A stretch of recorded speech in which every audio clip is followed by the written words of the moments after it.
Kali ini kita akan diskusi Sobat Aswaja tentang nyekar dengan Kiai Bagus Rahmadi. Baik, ngapunten, ini kita akan diskusi tentang kegiatan nyekar ya, yang mungkin istilah ini agak familiar di Jawa. Tapi kalau mungkin daerah lain beda penyebutannya. Menurut pandangan panjenengan, nyekar itu seperti apa sih? Baik, Pak Sofi. Assalamualaikum warahmatullahi wabarakatuh, sahabat Aswaja. Bicara tentang nyekar ya, nyekar itu kan secara bahasa berasal dari kata sekar ya. Sekar yang dalam bahasa Jawa artinya bunga. Sekar itu kata bundanya, kalau aktivitasnya biasanya kemudian menjadi NJ, nyekar ya. Sapu, nyapu, semen, nyemen. Nah, itulah perubahan bahasa Jawa itu. Nah, maka nyekar ini adalah sebuah aktivitas di mana tradisi masyarakat Islam Jawa pada momentum tertentu ya, dia datang ke makam, lebih khusus biasanya makam kerabat ya, orang tua, kakek, kerabat yang lainnya khusus. Kemudian mereka bersihkan makam ya, kemudian menabur bunga, membacakan doa-doa, ditujukan pada arwah dari sebelum makam itu. Nah, itulah yang kemudian kita kenal dengan istilah nyekar di Jawa ini. Tapi di Jawa Tengah, Jawa Timur itu menjadi sebuah tradisi yang sudah marak di masyarakat Islam Jawa. Menurut pandangan panjenengan, apakah nyekar ini ada korelasinya dengan agama Jawa terdahulu yakni Hindu dan Buddha? Memang kalau kita menelisik ya lebih jauh dari sejarahnya, ini tidak bisa lepas dari akulturasi budaya. Ketika para wali-wali datang dakwah di Nusantara ini kan sudah ada budaya yang sudah berkembang di masyarakat, termasuk menghormati arwah-arwah para leluhur mereka. Cuman mungkin kemasannya yang oleh para wali kemudian dikemas secara Islami ya. Mereka dulu mungkin pakai sesajen, pakai bakar dupa dan sebagainya, membuat semacam sametan yang dari bahan-bahan yang mungkin setelah saya dilarang ya. Nah, kemudian oleh para wali-wali ini kemudian ditengarai, diislamisasikan ya. Aktivitas menghormati arwah ini ya di makam dilupakan dengan nyekar ini sebagai salah satu upaya wali untuk mengislamkan tradisi ini ya. Maka kemudian muncullah ada bacaan doa-doa ya, baca surat-surat tertentu, biasanya hadiah Fatihah, baca surat Yasin ya, dan sebagainya. Nah, kemudian juga kalimat thayyibah, tahlil dan sebagainya. Nah, ini kemudian secara kemasan tetap budaya dilestarikan, tapi isinya ya menjadi isi yang sudah Islam. Jadi secara konteksnya sebenarnya nyekar itu sama dengan ziarah. Iya.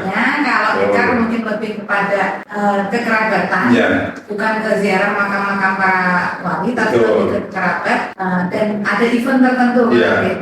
Biasanya memang nyekar ini lebih spesifik pada kerabat keluarga saja, ya. Tapi kalau ziarah kubur ini lebih luas jangkauannya, bisa kepada kerabat sendiri, keluarga sendiri, ataupun kepada para ulama, para sholihin, ya, para wali-wali yang tersebar makanya di seluruh Nusantara ini. Jadi kalau kita bandingkan antara nyekar dengan ziarah kubur, ya sebenarnya sama, ya sama, konteksnya sama.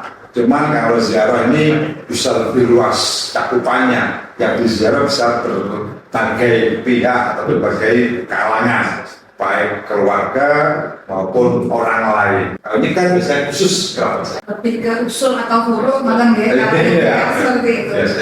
Berarti kalau kita diskusi tentang hukumnya nyekar, tidak jauh dari diskusi bagaimana hukumnya ziarah. Lah, menurut dalil-dalil yang sudah ada, menurut pandangan panjenengan seperti apa? Baik, jadi kalau kita mengacu pada ziarah kuburnya, karena ini kan bagian dari ziarah kubur, secara tekstual hadis ya, teks hadis Nabi pernah jauh dalam sebuah hadis di Riwayat Muslim juga dijelaskan, kuntu nahaitukum an ziyaratil kubur fazuruha. Aku dulu, kalau Nabi ketika masa awal-awal Islam itu melarang kalian semua untuk ziarah kubur, karena Nabi memandang bahwa sahabat-sahabat pada awal itu secara akidah belum begitu mantap, belum begitu kuat. Khawatir kemudian dengan ziarah kubur ini ada pembelokan akidah, ini yang dikhawatirkan. Maka saat itu belum diperkenankan. Tapi kemudian seiring dengan perkembangan waktu, semakin kuat iman dari para sahabat, akidahnya semakin mantap. Kemudian Nabi dawuh fazuruha, untuk itu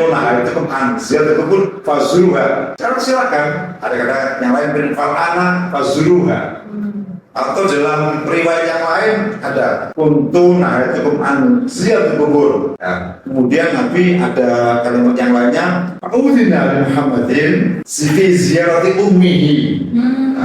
Ada sebuah riwayat yang lain kemudian telah diizinkan kepada Muhammad SAW untuk menziarahi makam ibunya. Maka kemudian fazuruha fa inna tudzakirul akhirah, karena dalam ziarah kubur itu ada tadzkiratul akhirah, mengingat hari akhir.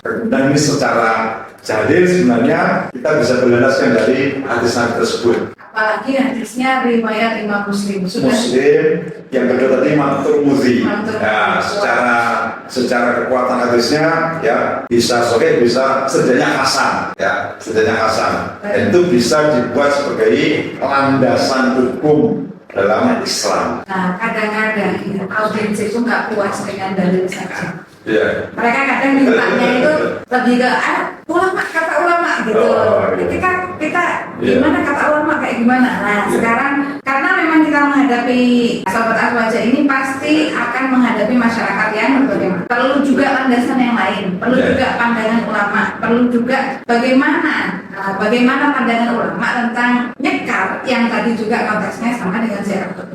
Secara umum kalau kita membaca karya-karya ulama mazhab ulama, di sana dijelaskan kaitan dengan ziarah kubur tadi itu berdasarkan hadis yang tadi saya kemukakan. Di mazhab Hanafi contohnya, mazhab Hanafi memperbolehkan secara mutlak ziarah kubur itu, baik laki-laki maupun perempuan, karena perintah hadis itu tidak membatasi. Oh iya. Ya, utuh laki-laki, perempuan tidak ada diskriminasi. Fazuruha perintahnya umum, maka siapapun umat Islam boleh berziarah. Begitu juga di mazhab Hambali kita juga melihat begitu. Ada mungkin beberapa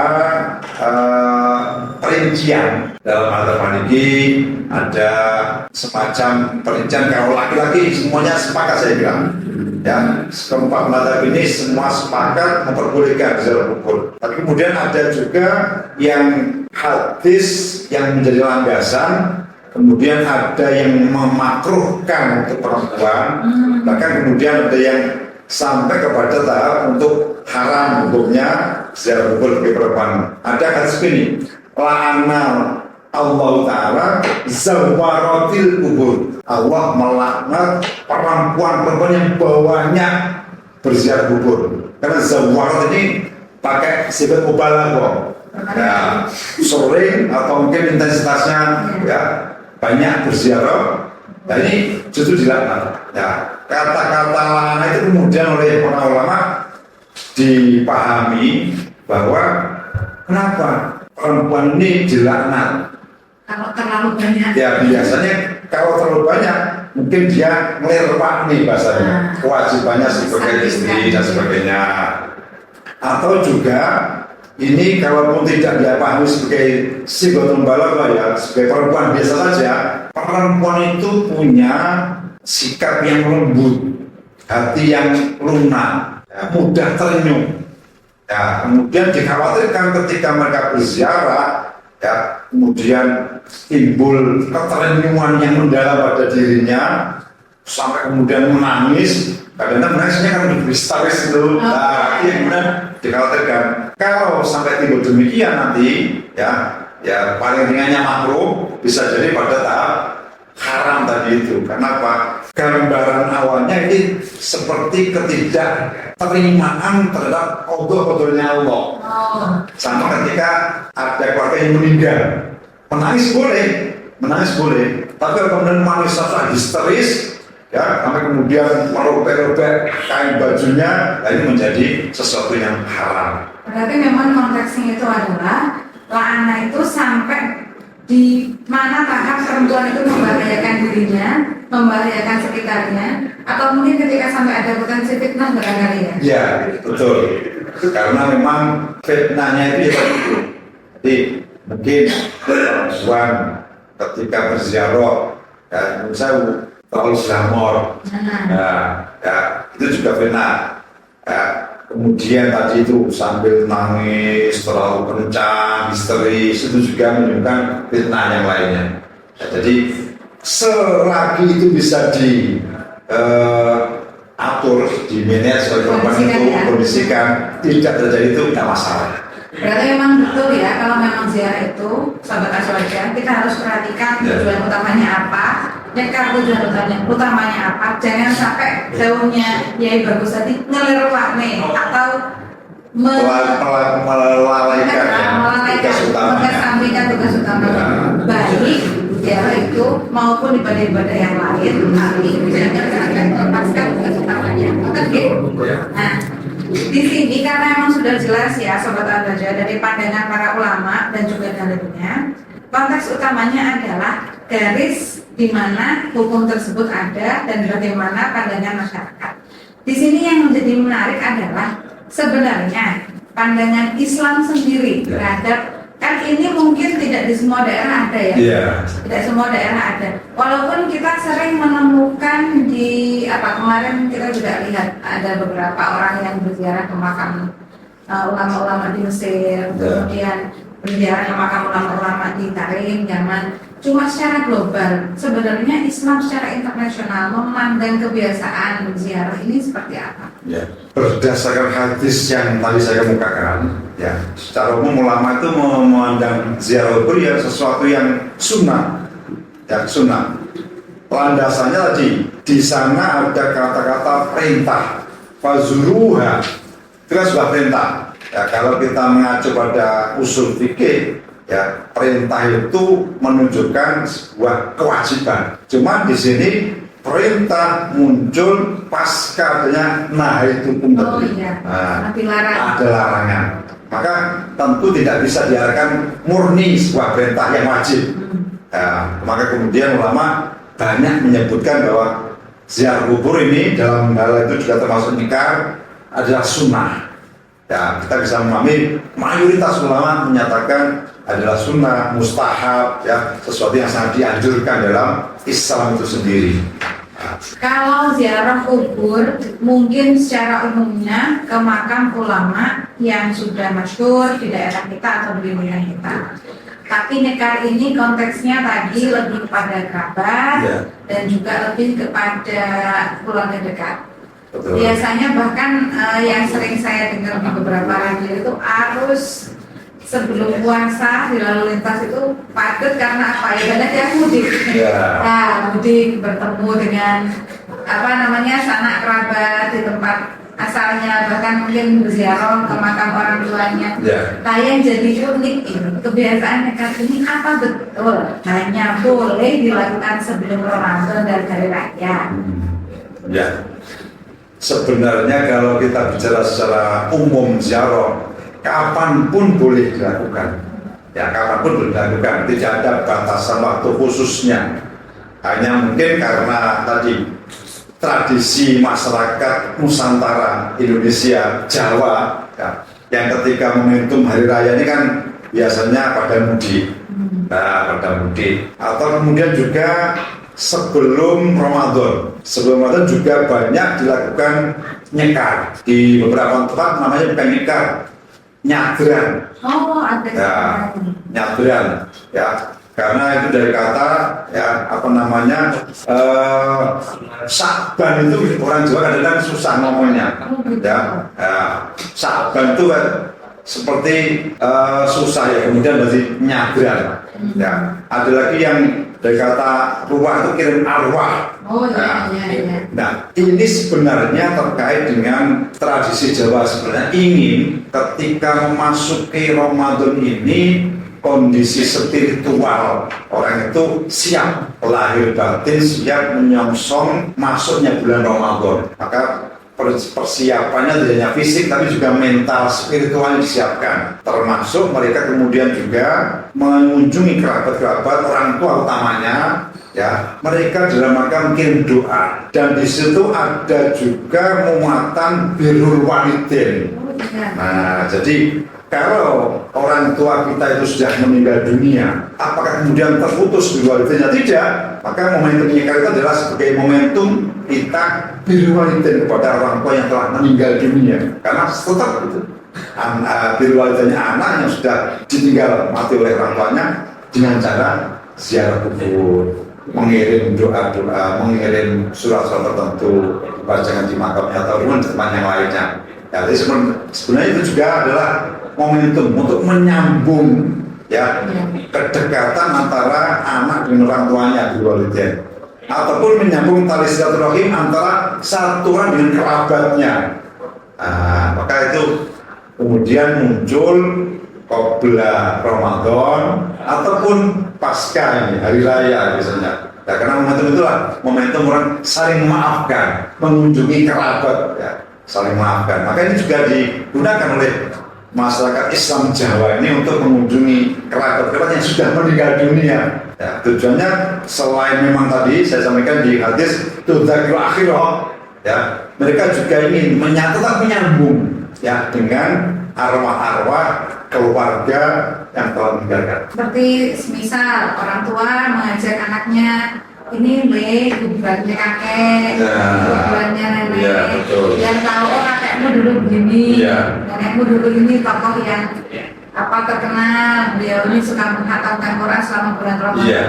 Tentunya sahabat Aswaja, ziarah ini bukan sekedar bicara tentang hanya menabur bunga atau menaruh sekar tadi, tapi bagaimana kita menyampaikan nilai keteladanan, kemudian nilai-nilai positif, dan supaya lagi-lagi ya, kita ngomong masalah ziarah ini tidak hanya berhenti pada kegiatan fisik. Betul, katanya ya Bagus Ahmadi, di mana ketika sebelum puasa setidaknya kesiapan spiritual, ketenangan batin, oh sudah sowan sama orang tua, oh sudah sowan sama kakek nenek, mengenalkan anak-anak, dan supaya itu juga apa ya, biar terreplikasi ya. Jadi anak-anak itu bisa meniru, oh besok kalau bapak meninggal saya harus begini. Mengajak anak-anak seperti itu. Jadi memang betul kalau kegiatan nyekar ini memang harus melibatkan keluarga dalam konteks memberikan teladan yang baik. Seperti itu. Sepertinya diskusi tentang nyekar ini masih panjang dan menarik, masih seru, masih banyak yang perlu dikulik. Tapi untuk kali ini kita cukupkan dulu karena kita akan menemukan dalil-dalil dan diskusi yang lain yang lebih menarik di sesi kedua. Mungkin sebelum diakhiri ya, saya ingin nambahkan sedikit kaitan dengan ini, tradisi menaruh bunga di makam itu. Sebenarnya seperti apa itu pandangan Islam dengan menaruh bunga di atas makam itu? Kalau saya membaca di kitabnya Syekh Nawawi Al-Bantani, yaitu Zen itu ya. Jadi dijelaskan di sana termasuk tradisi itu juga tadi berziarah kemudian menabur bunga. Jadi menuangkan air dingin jika kemudian disertai dengan bunga-bunga. Ini sebenarnya diilhami dari hadis Nabi Muhammad SAW ketika suatu saat beliau berjalan bersama para sahabat menjumpai atau bertemu kawasan makam gitu ya. Nah, di sana beliau mendengar jerit tangis dua sohbul makam itu. Ya, jadi ada dua makam ini yang beliau dengar tersiksa di dalam kuburnya. Lalu kemudian Nabi Dawud, oh ini disiksa lantaran yang pertama ini orang yang sering namimah, provokator ya, provokator. Yang kedua orang yang layas tatiru baunya. Jadi ketika orang itu seni, ya kencing itu tidak menutupi diri. Ya, kemudian akibatnya apa? Kalau terkena angin kan nyipat-nyipat kemana-mana ini. Artinya tidak menjaga kesucian dari pakaian dan tubuhnya. Nah, maka karena hal ini mereka disiksa di alam kuburnya. Nah, kemudian Nabi menyuruh sahabat untuk mengambilkan ya dahan kurma yang masih basah, Pelepah ya. pelepah dari kurma itu, potong jadi dua, kasih satu-satu. La'alahu ayyukhaffafa, kata Nabi. Barangkali ini bisa menjadi peringan dari siksa mereka di dalam kubur itu. Nah, dari situ malam tai basah, kan? Selagi pelepah ini masih belum kering. Nah, ini yang kemudian dipahami oleh para ulama, diantaranya sama sebenarnya tidak harus pelepah kurma, tapi media-media tanaman yang lainnya yang masih belum kering ini bisa juga menjadi tahfiful ada berkopi itu. Nah, maka kemudian kalau di Jawa umumnya pakai sekar ini, pakai bunga. Ya selagi masih segar, kemudian biasanya juga dituangkan air dingin untuk membasahinya. Ini diharapkan bisa meringankan siksa kubur dari suatu makam itu. Dan ini juga pernah dilakukan Nabi ketika Nabi di makamnya Sayyid Ibrahim putra beliau. Nah, beliau juga menuangkan air dingin di atas pusara dan juga meletakkan kerikil di atas itu. Nah, artinya bahwa apa? Yang dilakukan oleh masyarakat Islam Jawa ini sebenarnya ada dasarnya, ya, dasarnya. Nah, betul, ada dasar dari hadis Nabi, bukan sesuatu yang hanya sekedar tradisi saja, tapi berdasar. Ya itu tanggal besar. Karena memang susah juga ya kalau cari pelepah kurma di sini kan. Adanya ya bunga atau mungkin kalau di sini ya pelepah kelapa. Lebih ke nilai estetik sih ya. Iya, kalau bunga. Kasih bunga itu kan kita niatnya selain dekoratif, tanda sayang, tanda cinta. Ya kali nunggu pasangannya nggak ada beli bunga. Selain itu ada juga bunga itu kelebihannya apa? Ada aroma wanginya. Oh iya. Nah, malaikat itu senang pada yang beraroma wangi. Dua poin plus. Dua poin plus. Jadi dengan demikian diharapkan ya, maka kemudian doa malaikat juga akan menyertai. Ini sebuah keuntungan apa yang dilakukan masyarakat Jawa ini selain untuk meringankan siksa dari alam kuburnya, kemudian juga ini berharap doa malaikat karena malaikat senang pada hal yang wangi-wangi. Seperti juga Rasulullah suka sama busur itu ya. Nah, itu. Seperti itu. Membuat malaikat rahmat, menyenangkan. Seperti itu, insyaallah. Jadi memang yang dilakukan dalam konteks cekar ini ziarah khusus melakukan aktivitas ziarah ke kerabat dekat, membawa bunga, menabur bunga.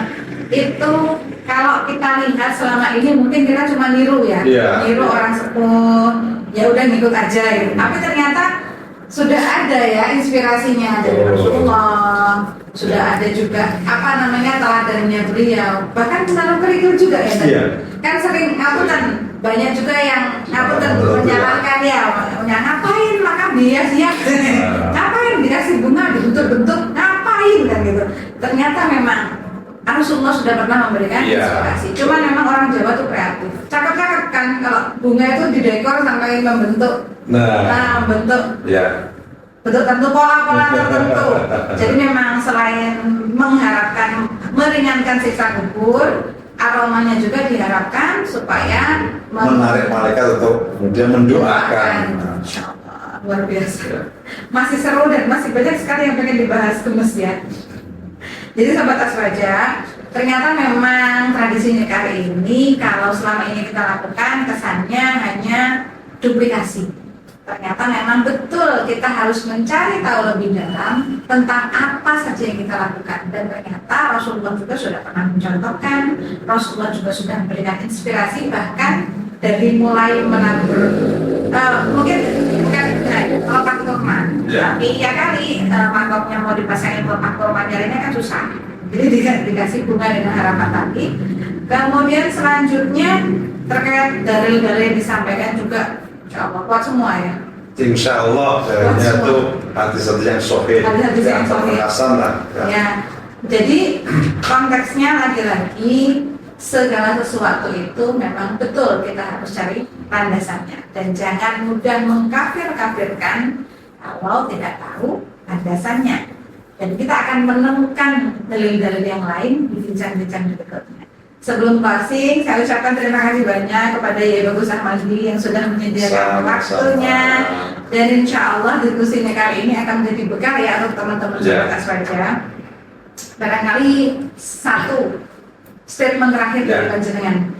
Mungkin ini sebagai awalan ya, pembuka dari pintu-pintu kesuksesan Aswaja ke depan Amin. ya, Amin. untuk berdakwah secara luas masyarakat, baik di masyarakat yang nyata maupun di masyarakat yang maya. Nah, jadi mengawali kali ini kita berharap ada kekonsistenan teman-teman Aswaja, keistiqomahan untuk terus memaparkan, menjelaskan, memberikan pencerahan kepada masyarakat bahwa amaliyah Nahdiyah yang selama ini ya dilakukan oleh kaum Nahdien ini semuanya ada landasan yang kuat dari Al-Quran, dari Sunnah Nabi dan para dawuh-dawuh para ulama itu. Jadi jangan berhenti untuk terus belajar, mencari dan terus berproses untuk berusaha memahami apa yang menjadi tugas kita tafakuh fiddin ya. Insyaallah dengan demikian kita bisa menjadi penggerak dakwah Ahlus Sunnah wal Jamaah. Nah, jadi kalau caranya yang paling serius mutolaah, cara yang paling simpel stay tune terus. Nah, stay tune terus, simak terus, kita akan terus mengulik dalil-dalilnya tentang kebiasaan-kebiasaan dan yang mungkin hal-hal yang bagi masyarakat mungkin kontroversial. Yai, terima kasih banyak atas kehadirannya, atas kelonggaran waktunya. Semoga dibalas oleh Allah semua kelonggaran jenengan dan juga apa yang jenengan sampaikan jadi pahala juga untuk teman-teman yang nekat, jadi tidak perlu ragu-ragu lagi. Sudah ada landasannya, sudah ada dalilnya. Ya, terima kasih banyak. Semoga terima kasih untuk waktunya. Kita akan berjumpa lagi di sesi berikutnya di Bincang Dalil Ahlus Sunnah wal Jamaah yang lain atau bid'ah program berikutnya. Terima kasih banyak. Assalamualaikum warahmatullahi wabarakatuh.